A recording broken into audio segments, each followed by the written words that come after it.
जय हिंद दोस्तों, कैसे हैं आप सभी? सब बढ़िया होंगे, हम भी मस्त हैं। चलिए आते हैं और नेक्स्ट क्लास को कंटिन्यू आगे करते हैं। ओके, पिछला जो क्लास था उसमें अगर आप लोग नहीं देखें तो उसको देख ले। सेल का 2 क्लास हो चुका है अभी तक, सेल का 2 क्लास हो चुका है और एक एक वीडियो में जितना हो सके उतना हम डील करते जा रहे हैं। तो आज हम डिस्कस करेंगे। इससे पहले 2 मिनट में रिकैप आपको कर देते हैं पीछे जो छूट गया होगा। तो चलिए थोड़ा सा हम आपको बता देते हैं, है ना, धड़ाधड़। सेल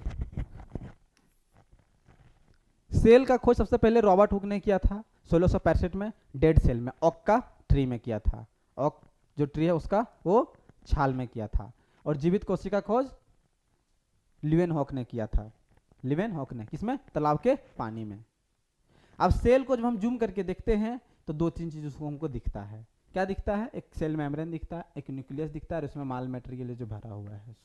तो सबका नाम हम करण कर दिए थे।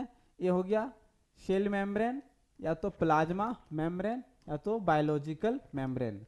ये हो गया आपका न्यूक्लियस, ये आपका हो गया साइटोप्लाज्म, कोशिका द्रव्य। और इसके अंदर जो माल भरा हुआ था पानी लिक्विड, उसको क्या बोल दिए? न्यूक्लियोप्लाज्म। और ये दोनों को जोड़ जब हम देते हैं तो प्रोटोप्लाज्म बन जाता है। प्रोटोप्लाज्म जीव द्रव्य। यहां तक हम कुछ बात हम कर दिए थे। उसमें हम लाइसोसोम क्या होता है वो जिक्र कर दिए थे, राइबोसोम क्या होता है, माइटोकॉन्ड्रिया क्या होता है, शेल वॉल क्या होता है, प्लाज्मा मेम्ब्रेन क्या होता है, ये सब हम क्या किए थे, जिक्र कर दिए। गोल्जी बॉडी क्या होता है, एक बार हम रिकैप हम कर देते हैं। सेल मेम्ब्रेन क्या होता है? बाहर वाला जो लेयर है वो सेल मेम्ब्रेन है। इसमें क्या करता है, कुछ बढ़िया चीज ही अंदर जा सकता है, डिफ्यूजन या तो ऑस्मोसिस के द्वारा, सब कुछ अंदर नहीं जा सकता है। और ये क्या करता है? फ्लेक्सिबिलिटी, इलास्टिसिटी सेल को प्रदान करता है, क्योंकि ये थोड़ा सा लुचुर पुचुर होता है। कहने का मतलब है ये कि वो मुलायम होता है, मुलायम होता है। भाई गिरेगा तो जल्दी नहीं टूटेगा, टकराएगा किसी से तो नहीं टूटेगा, है ना। रबड़ वाला बॉल गिरता तो टूटता है? नहीं टूटता है। ये प्रोटोप्लाज्म क्या है? लिक्विड है। और ये साइटोप्लाज्म और ये न्यूक्लियस, इसके बीच में छोटा छोटा ऑर्गेन होता है जिसको ऑर्गेनेलिज बोला जाता है, सेल ऑर्गेनेलिज। इसको हम जूम करते हैं, एक एक करके देखते हैं। तो हमको सबसे पहले एक को पहले लेते हैं, माइटोकॉन्ड्रिया। तो माइटोकॉन्ड्रिया को पावर हाउस ऑफ सेल बोलते हैं। गोल्जी बॉडी को ट्रैफिक पुलिस ऑफ सेल बोलते हैं। लाइसोसोम को सुसाइडल बेग बोलते हैं। राइबोसोम को प्रोटीन फैक्ट्री बोलते हैं। राइबोसोम का काम क्या है? प्रोटीन का निर्माण करना। और लाइसोसोम का काम क्या है? उसमें एकदम एक टॉक्सिक मटेरियल भर के रखता है, हाइड्रोलाइटिक एंजाइम है ना, हाइड्रोलाइटिक एंजाइम। छिड़क देगा किसी पर, सब धड़धड़ा के मर जाएगा। क्यों? क्योंकि उसका काम है भाई सब बढ़िया से काम करो। ओके, गोल्जी बॉडी का काम है ना ट्रांसपोर्ट करना, कुछ चीज को, माल मटेरियल को जो बन गया उसको ले जाना इधर उधर। और तो रूल को फॉलो करेगा वो। टकराएगा किसी से नहीं, टकराएगा तो गड़बड़ हो जाएगा, वो टकराता नहीं है। माइटोकॉन्ड्रिया को पावर हाउस ऑफ सेल क्यों बोलते हैं? क्योंकि ग्लूकोज का लास्ट में ऑक्सीडेशन जाकर के माइटोकॉन्ड्रिया में क्रेब साइकिल में पूरा होता है, इसलिए उसको पावर हाउस ऑफ सेल बोलते हैं। एटीपी के फॉर्म में वो एनर्जी को बनाता है, एडिनोट्राइफॉस्फेट। इतना तक हो गया था। अब हम आगे चलते हैं। सेल वॉल और सेल मेम्ब्रेन। तो जो सेल मेम्ब्रेन होता है वो सभी जीव में पाया जाता है, बट सेल वॉल सभी में नहीं पाया जाता। सेल वॉल बेसिकली प्लांट में पाया जाता है, और प्लांट में पाया जाता है। और वो सेल वॉल जो होता है वो किसका बना होता है? ग्लूकोज का सेलुलोज का बना होता है, सेलुलोज का। और सेलुलोज किसका बना होता है? कार्बोहाइड्रेट का बना होता है, कार्बोहाइड्रेट का। सेलुलोज से क्या प्रयोग में लाते हैं? तो सेलुलोज का प्रयोग हम लोग कागज बनाने के लिए इस्तेमाल करते हैं। कागज बेसिकली जो सेलुलोज का बना होता है। आगे चलते हैं। अब हम प्लास्टिड के बारे में बात करेंगे। प्लास्टिड के बारे में बात करेंगे। प्लास्टिड किस में सिर्फ होता है? प्लास्टिड सिर्फ आपका प्लांट सेल में होगा, प्लांट सेल में होगा। ओनली प्लांट सेल में प्लास्टिड पाया जाता है, जिसको लवक बोलते हैं। प्लास्टिड 3 प्रकार का होगा, क्रोमोप्लास्ट, लिकोप्लास्ट और क्लोरोप्लास्ट। 3 प्रकार का होगा। एनसीईआरटी इसको 2 भाग में बांट के रखा है, सिर्फ लिकोप्लास्ट और क्रोमोप्लास्ट। क्रोमोप्लास्ट के अंतर्गत ही क्लोरोप्लास्ट और उसी में क्लोरोफिल का जिक्र कर दिया है। बट 12th वाला एनसीईआरटी जो है उसमें 3 भाग में बांट दिया है। तो कोई बात नहीं, 2 भी मारिएगा वो भी सही है, 3 भी मारिएगा वो भी सही है। अब 2 में किस तरह आपका ऑप्शन दे रहा है उस तरह आप उसको देख के मारिएगा। प्लास्टिड 3 प्रकार का होता है, क्रोमोप्लास्ट, लिकोप्लास्ट और क्लोरोप्लास्ट। अब प्लास्टिड में अपना डीएनए और राइबोसोम होता है, अपना डीएनए होता है इसका। इसका एक अपना भी डीएनए होता है भाई, न्यूक्लियस के अंदर तो होगा ही, लेकिन इसका एक अपना भी डीएनए होता है। तो अपना डीएनए है तो और राइबोसोम भी है, तो प्रोटीन को खुद से ये बना सकता है। आगे खोज हैकल ने किया था, नाम इसका सिम्पर ने दिया था। भाई बहुत बहुत होता है ऐसा भी, खोज कोई किया, जन्म तो तुमको कोई और दिया, लेकिन नामकरण करने वाला एकदम छाती पीट के बहुत सारा आ जाएगा, ये हमारा भगीना है, हमारा भतीजा, हमारा चचा है, हम ये नाम वो नाम, किंटू चिंकू रिंकू सब रख देता है। अब क्लोरोप्लास्ट में क्या होता है, हरित लवक जिसको बोलते हैं, इसमें क्लोरोफिल होता है। क्लोरोफिल, क्लोरोफिल का एक मॉलिक्यूल दूसरे मॉलिक्यूल से मैग्नीशियम आयन से जुड़ा होता है।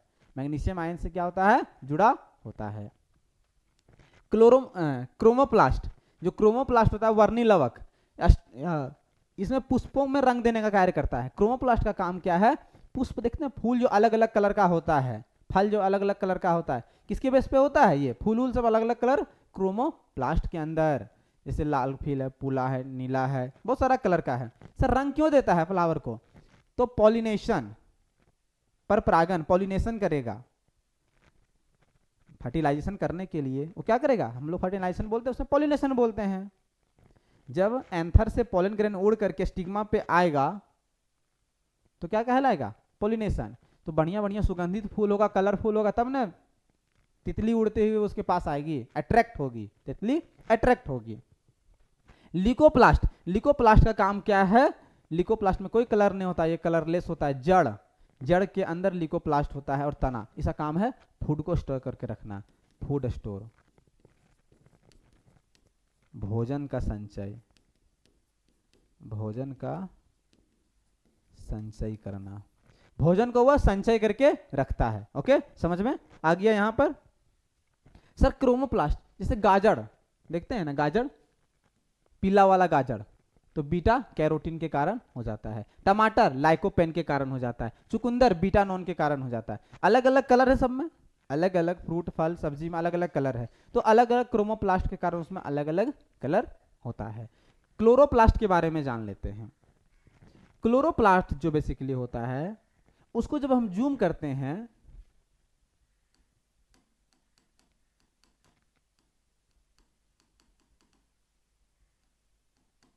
एस्ट्रोमा, एस्ट्रोमा होता है, एस्ट्रोमा के अंदर होता है ग्रेनम, ग्रेनम के अंदर होता है थाइलोकाइट, थाइलोकाइट। सर ये नहीं समझे, जैसे ये हो गया आपका क्लोरोप्लास्ट,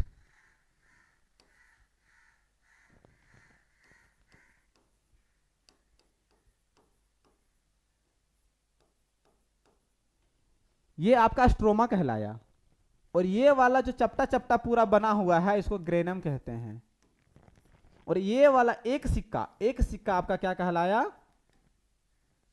थाइलोक्वाइड कहलाया।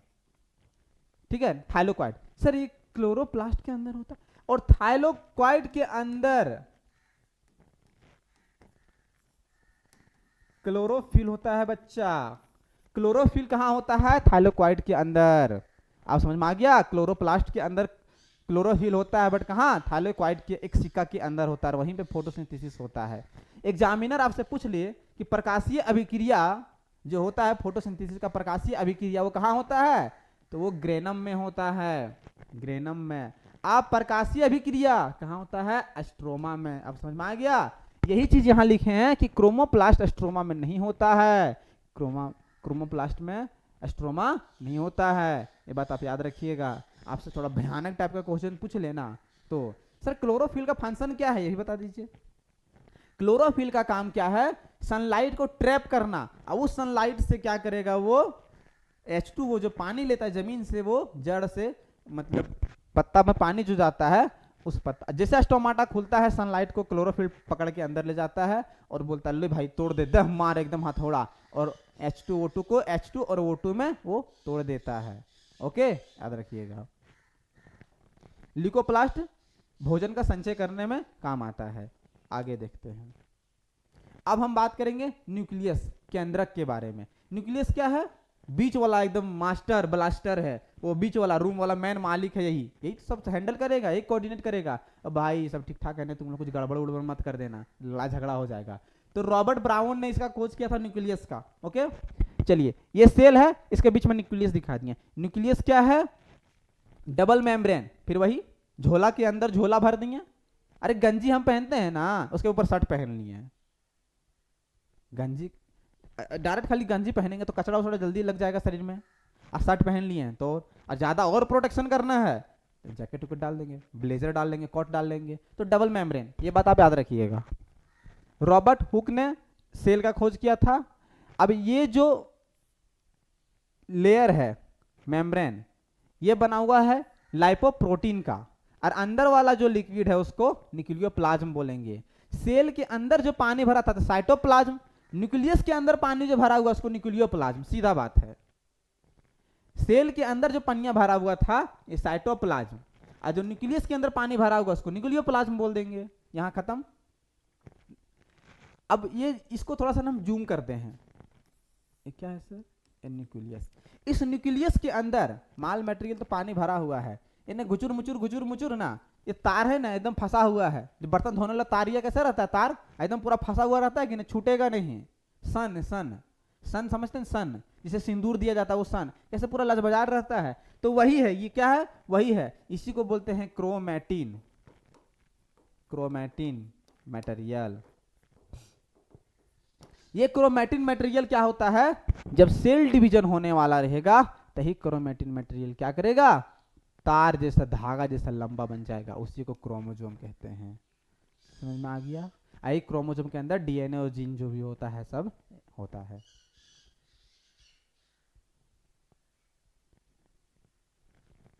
क्रोमैटिन मटेरियल ही क्रोमोसोम आगे बनता है। कब? सेल डिवीजन के टाइम में। ये तुमको देखने को मिलेगा।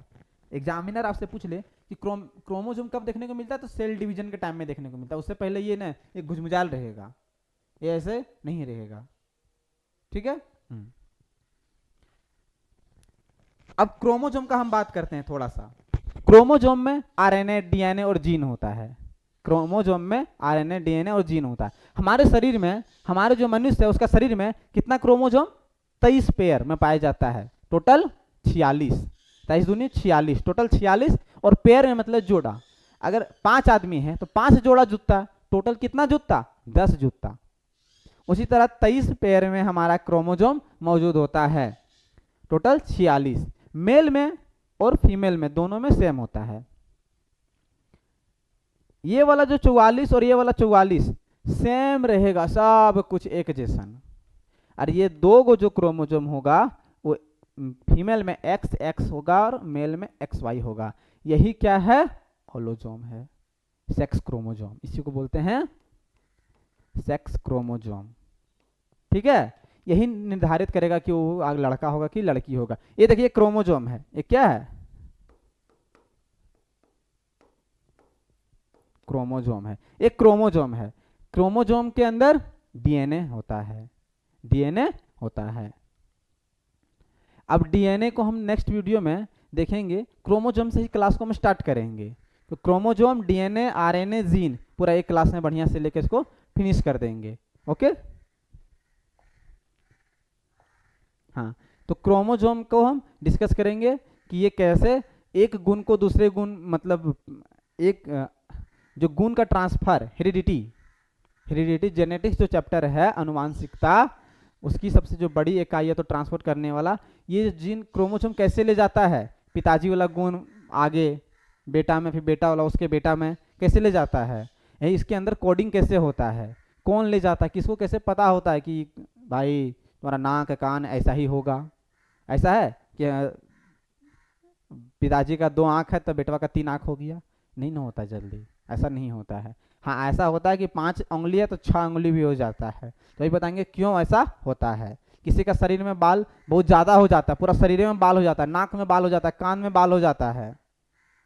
किसी लेडीज का मूछ भी आ जाता है, दाढ़ी भी आ जाता है, किसी का दाढ़ी नहीं आता है। तो क्यों होता है? सब क्रोमोसोम का खेला है। तो नेक्स्ट वीडियो में हम क्रोमोसोम को पूरा डिटेल से देखेंगे। और अगर आप लोग पीछे नहीं देखे हैं, कोई भी डाउट है तो एक बार पीछे उसको देख लें। तब तक के लिए धन्यवाद। जय हिंद, जय भारत।